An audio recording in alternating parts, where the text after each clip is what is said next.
Já, góðan daginn og verið velkomin á þennan fund, kynningu á uppgjöri hampiðuna fyrir þriðja ársfjórðung 2024. Ég heiti Hjörtur Erlendsson og með mér situr Emil Viðar Eyþórsson, fjármálastjóri. Ég ætla að byrja á því að fara yfir helstu atriði í starfseminni á þessum síðasta ársfjórðungi og þetta eru nokkri punktar sem ég fer yfir.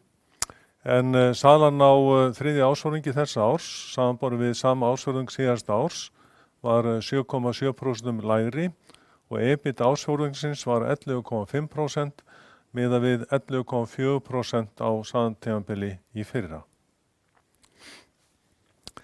Ef við lítum á fyrstu 9 mánuði ársins, þá er salan 3% lægri og EBITDA-hlutfallið er 12,0% á móti 12,4% á sama tímabili í fyrra.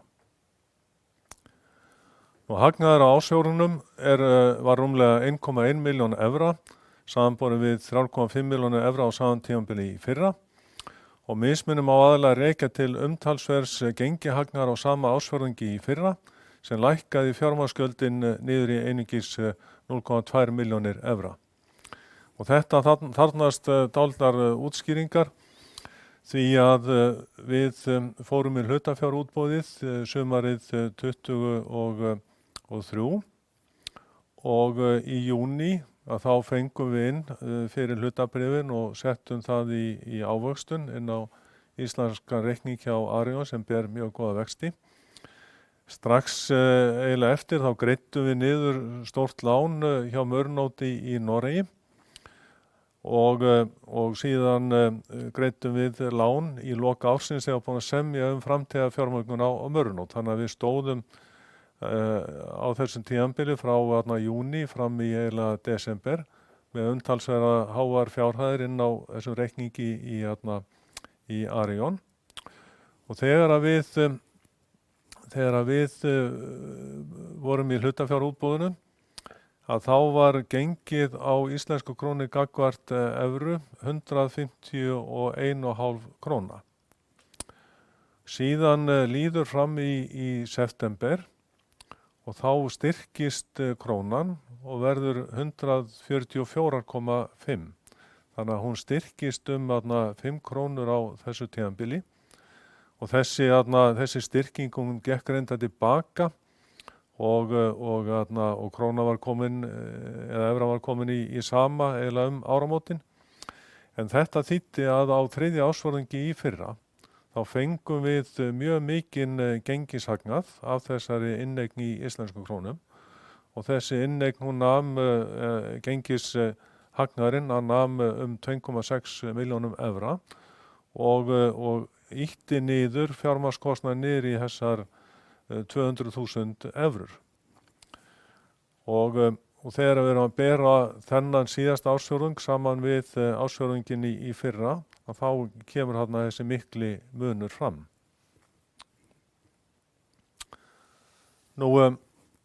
Hagnaðurinn fyrstu 9 mánuði ársins, hann er núna 9,3 milljónir evra á móti tæpum 11,3 milljónum evra í fyrra. Og þessi hagnaðarlækkun skýrist aðalega þessum lægri gengishagnaði, eins og áður sagði, og tekjum en á móti koma lægri afskriftir og hærri vaxtatekjur á þessu tímabili heldur en í fyrra.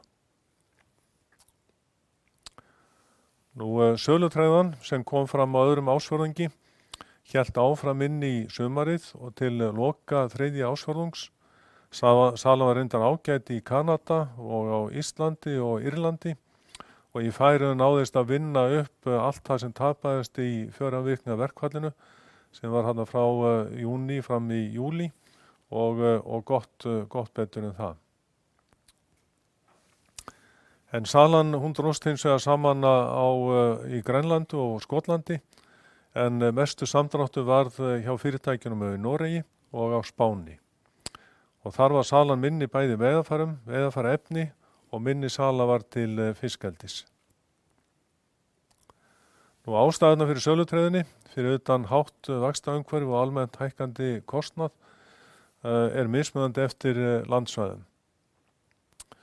Þannig á Grænlandi þá hefur rekstrarumhverfi útgerða þar verið erfitt og það hefur haft áhrif að minna hefur verið keypt af veiðarfærum og þrýst á verðlækkanir. Og síðan í Noregi að þá hefur komið fram áður að norska hafrannsóknastofnunin lagði til að þorskkvótinn í Barentshafi fyrir 2025 yrði minnkaður 31% í kjölfar minnkunar 20% minkunar sem var í ár, en stjórnvöld ákváðu síðan að skerða kvótann fyrir næsta ár 25%. Og þessi fyrirhugaða kvótaminkun í kjölfar mikillar minkunar á þessu ári hefur haft töluverð áhrif á kaup á veiðarfærum undanfarna mánuði.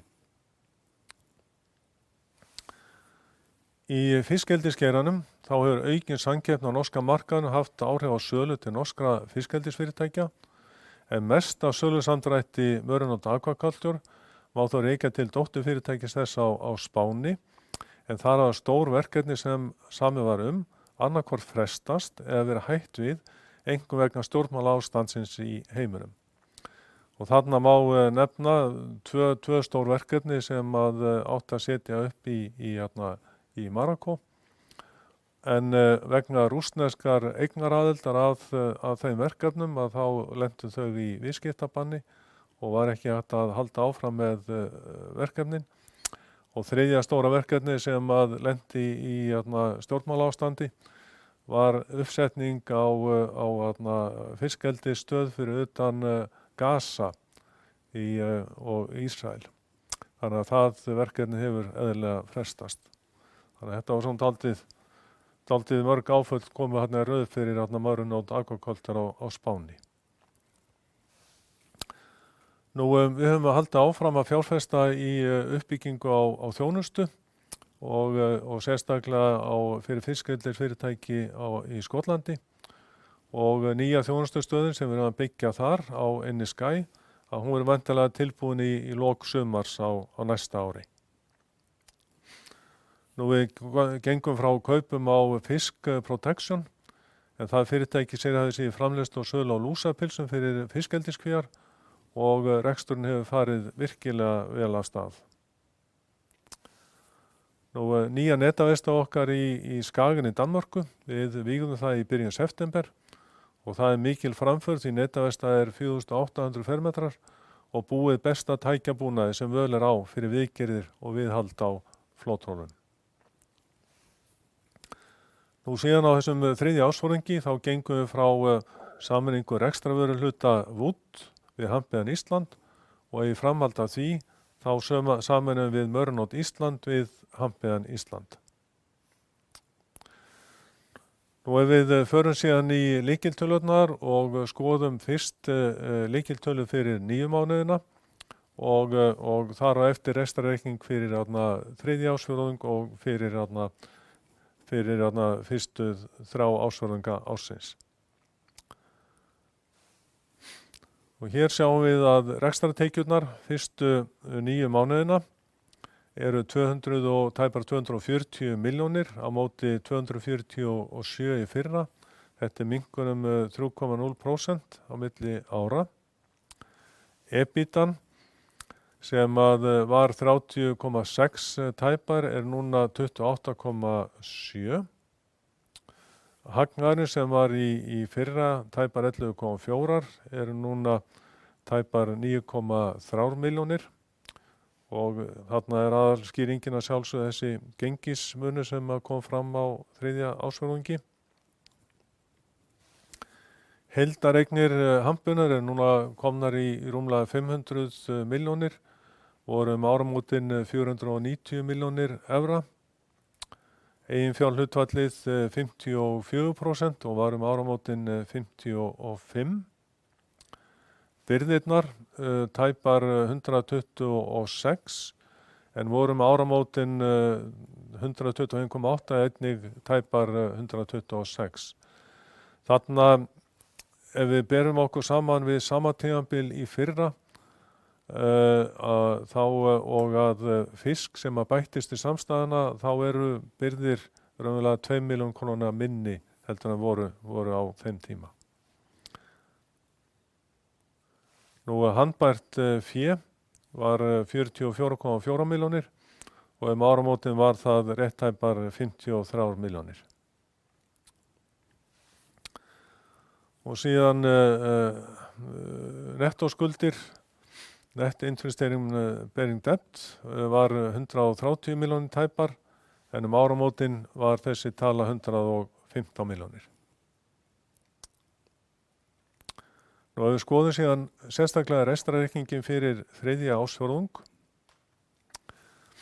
og þá sjáum við þarna í fyrstu línni söluna 74,7 milljónir í ár á móti 80,9 í fyrra eða minnkunum 6,2 milljónir. Og þarna sjáum við súluritt sem að sýnir taktinn í ársfjórðungasölunu hjá okkur. Þarna annar ársfjórðungur alltaf stæðstur hjá okkur og síðan fyrsti og þriðji og fjórði heldur minni. Nú rekstrargjöldin í ár voru 66,1, voru í fyrra 71,7, lækkuð 5,6 milljónir á milli ára. EBITDA fjórðungsins kom þá út sem 8,6, var 9,2 í fyrra, lækkar 600.000 evrur, en hlutfallið eilítið herra, það 11,5% á móti 11,4% í fyrra.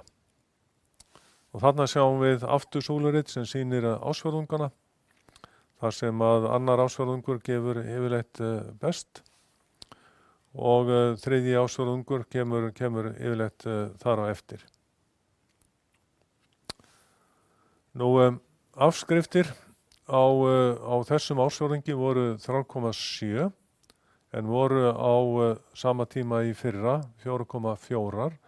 Það lækka þarna á milli ára og ástæðan sú að þegar við tökum við Mörnót að þá sjáum við það að afskriftatími ýmissa véla og tækja er gjarnan miðaður við kaupleigutímabilið þegar í Noregi mjög almennt að fjármagna sig á kaupleigu og Mörnót var þá að afskrifa öll sín tæki eða þau tæki sem hefur verið fjárfest í á sama tímabili og kaupleigusamningarnir stóðu 5 ár eða 7 ár, en það náttúrulega ekki eðlilegt fyrir vélar og tæki sem að duga í þrefaldan, fjórfaldan þann tíma.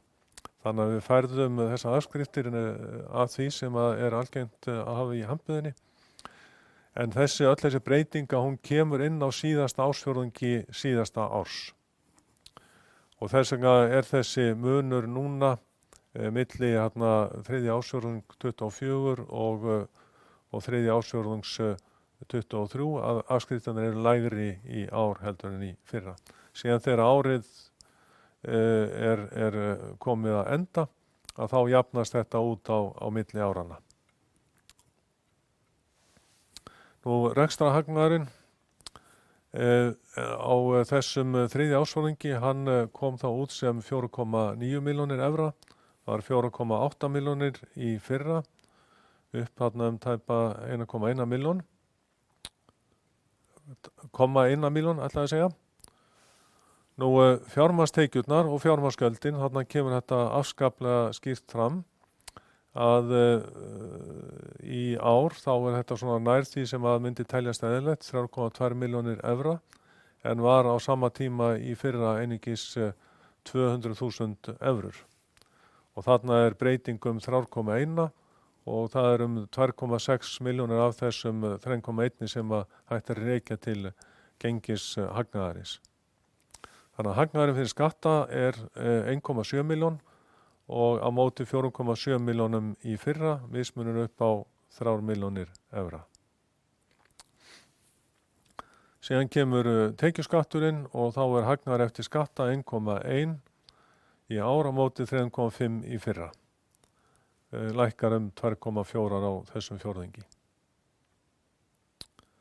Og þarna sjáum við súluritið eftir ársfjórðungum og þarna kannski hægt að benda sérstaklega á fjórða ársfjórðungi í fyrra sem var óvenju lélegur og það helgaðist þarna mest af því að verkefnaleysi hjá fiskeldis þjónustufyrirtækjunum í Noregi voru þarna að miklu leyti verkefnalaus þessa síðustu mánuði ársins. Það nú yfirleitt þarna minnst að gera semst í lok ársins því að fiskeldisfyrirtækin fara virkilega ekki að hugsa fyrir vorið og sumarið fyrir en bara áramótin og þá raðast inn pantanir. Þannig að síðasti ársfjórðungurinn alltaf mjög viðkvæmur og reyndist vera erfiður í fyrra en ég held að við búumst við að hann verði töluvert betri í ár. Nú ef við skoðum síðan 9 mánaða uppgjörið þá salan eins og áður sagði tæpar 240 á móti 247 í fyrra. Lækkar hérna 7,3 milljónir og samsvarandi í prósentum 3%. Beinn framleiðslukostnaður í ár 166,9, var 171,7 í fyrra. Lækkar 4,8 milljónir. Þannig að framleiðin verður 72,9 á móti 75,4 í fyrra. Lækkun 2,5 og framleiða prósentan í ár 30,4% en var í fyrra 30,5. Rekstrarkostnaður lækkaði líka á milli ára, fór úr 44,9 í 44,2 700.000.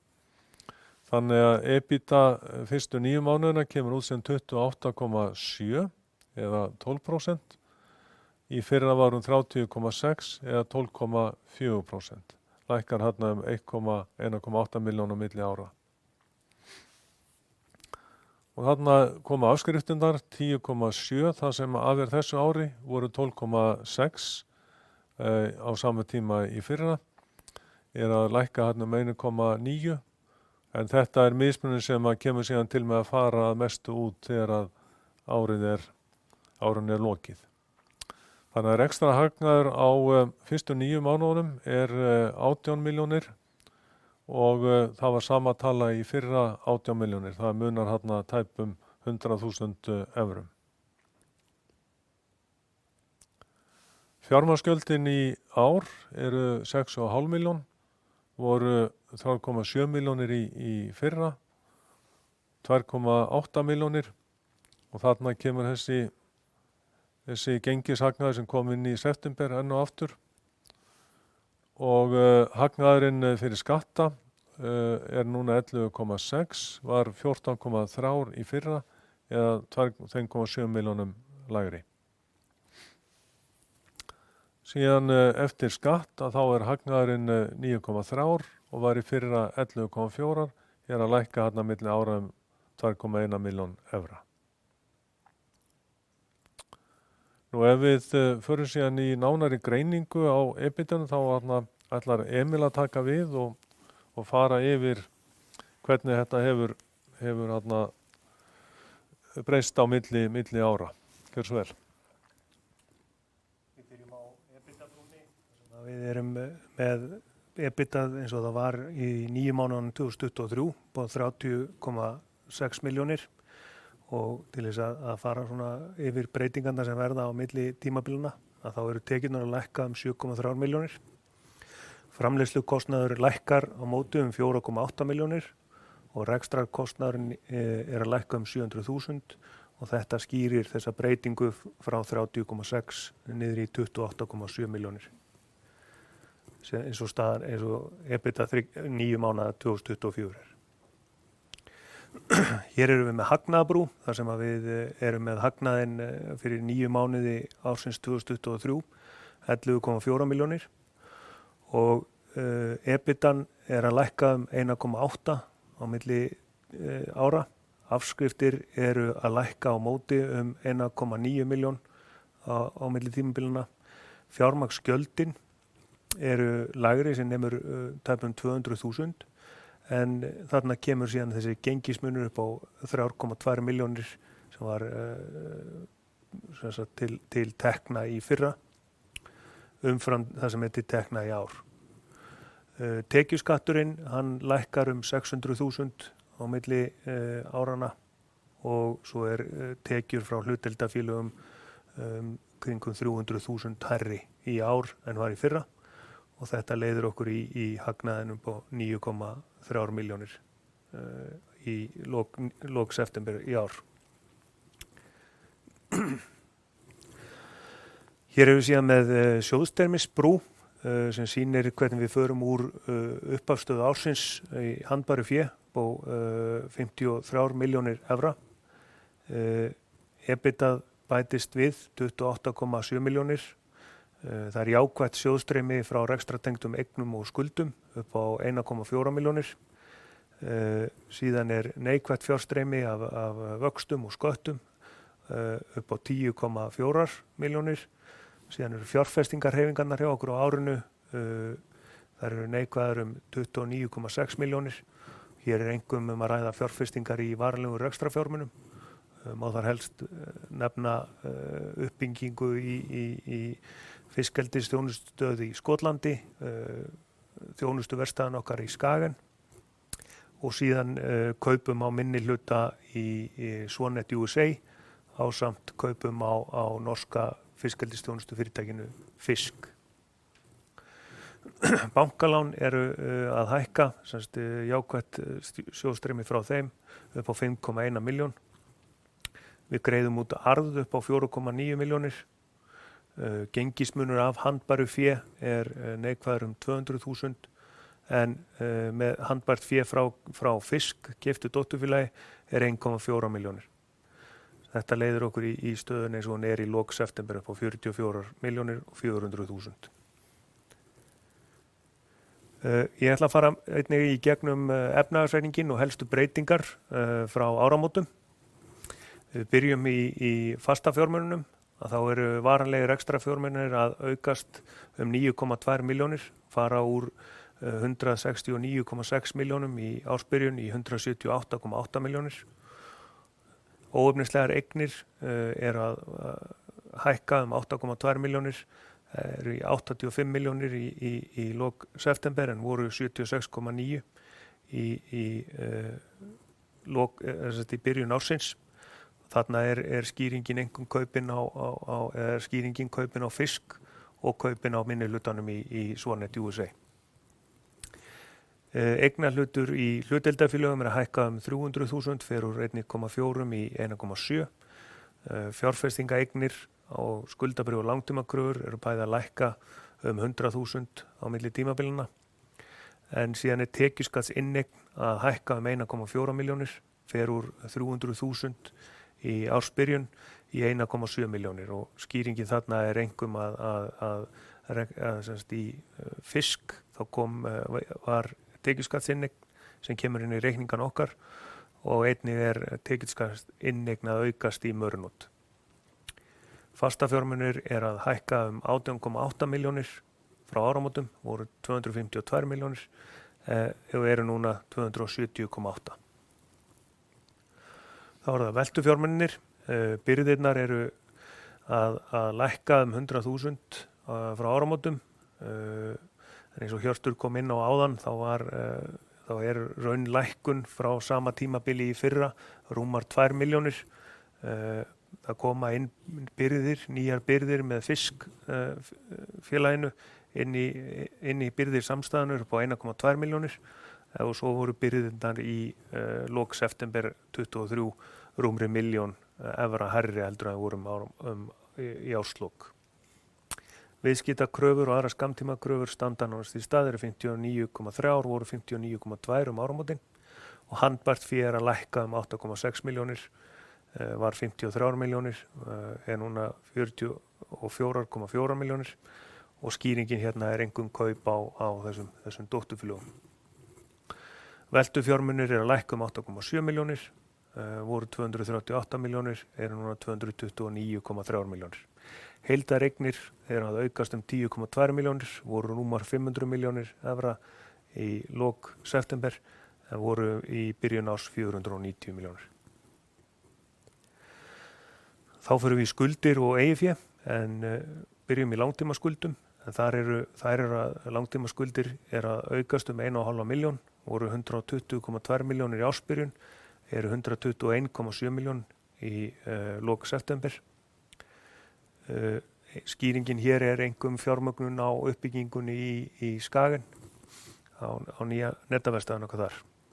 Tekjuskattsskuldbindingin að aukast 600.000, fer úr 7,3 milljónum í 7,9 milljónir og langtíma skuldir samtals að hækka 2,1 milljón, voru 129,6 í lok september en í byrjun árs 127,4 milljónir. Skammtímaskuldir, viðskiptaskuldir og aðrar skammtímaskuldir að aukast 4,4 milljónir, voru 41,2, eru 45,6 núna í lok september. Ógreiddir skattar að hækka 800.000 og fara úr 3,2 í 4 milljónir. Og skammtímaskuldir við lánastofnanir að aukast 4,8 milljónir, voru 47,9 áramótin en eru núna 52,6. Hækkunin hér skýrist einkum af fjármögnun í voninni á uppbyggingunni á netaverkstæðinu þar, en á þjónustuverkstæðinu við fiskeldið í Skotlandi. Skammtímaskuldir að aukast 9,9 milljónir, fara úr 92,3 í 102,2. Eigið féð að lækka 1,9 milljón, fer úr 270,3 í 268,4 og skýringin hér er gengismunur frá hlutdeildarfélögunum okkar og af dótturfélögum. Og eigið fé og skuldir að aukast 10,2, fara úr 490 í 500 milljónir. Og ætla Hjörtur að fara yfir horfurnar. Já, takk fyrir. Já, aðeins að segja frá horfunum fyrir næsta ársfjórðung og það ekki byrjuð næsta árs. En verkefnastaðan hún að jafnaði bara ágæt miðað við þennan árstíma hjá þeim félögum sem að sinna veiðarfærum. En við megum búast við samdrætti í sölu á veiðarfærum í Noregi á næstu misserum vegna þessara kvótaskýringa sem að verða í Barentshafi og við áætlum að sá samdráttur gæti numið 4-8 milljónum evra á næsta ári í Norður-Noregi. Og aðeins til að setja í samhengi að þá var velta hambuðnar 23 var rétt 322 milljónir evra. Nú ólíkt stöðun á sama tíma fyrir ári síðan þá verkefnastaðan góð í framleiðslu á nýjum fiskeldiskvíum og afkastagetan nær fullbókuð fram á vorið. Og við erum með 2 mörunót aquaculture, 2 verksmiðjur, eina í Litáen og hina í Pólandi. Og svo í Litáen hún bókuð fram til loka mars, en í Pólandi þá fullbókað til næsta sumars. Og bókunarstaðan hjá Voni Litvína sem líka að framleiða fiskeldiskvíar líka góð.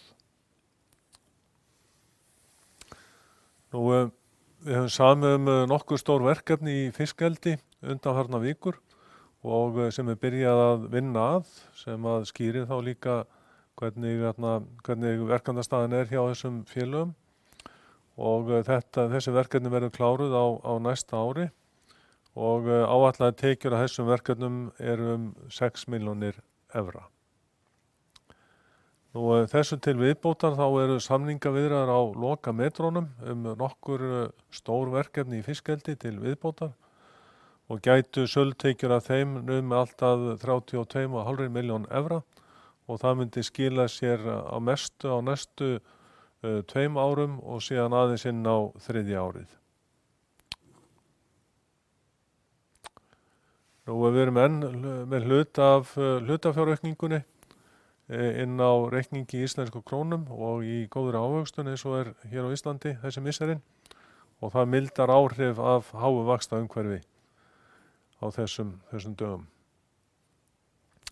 Nú orkuverði í Litáen, rafmagn og gas, það í jafnvægi og hefur verið stöðugt undanfarið. Sólarsellurnar sem sett voru upp í sumar í Hampiðan Baltic og Von í Lithuania munu skila 15% lægri raforkukostnaði á næsta ári. Hráefnisverðið eru stöðug og framboðið er gott og aukin framleiðsla á veiðarfæraefni í Hampiðan Baltic í Litáen fyrir eigin fyrirtæki er að raungerast í kjölfar kaupan á mörunóti í Noregi og það mun skilja eftir aukna framlegð innan samstæðunar. Nú síðan að lokum að framtíðarskipulag á framleiðslu fiskeldiskvía er stór hluti af hagræðingaraðgerðunum en í dag fer framleiðslan fram á 2 stöðum í Litáen og þar auki í Pólandi og á Spáni. Og við stefnum að því að kynna aðgerðaáætlun sem snýra þessum verkefnum fljótlega eftir áramótin. Og þetta voru sem sagt það sem við vildum koma á framfæri í dag og ef það er einhverjar spurningar þá endilega láti ég ykkur heyra. Og það er líka hægt að senda spurningar inn á fjárfestatengsl@hampiðan.is og þar verður síðan lesna hér upp. Er einhverjar spurningar hérna á salnum?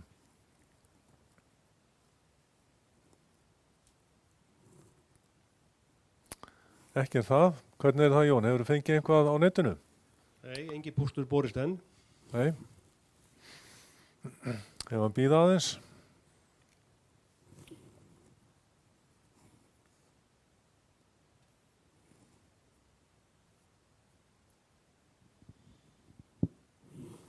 Ekkert að berast, þannig að þá höfum bara lokið mál okkar og þökkum fyrir. Takk.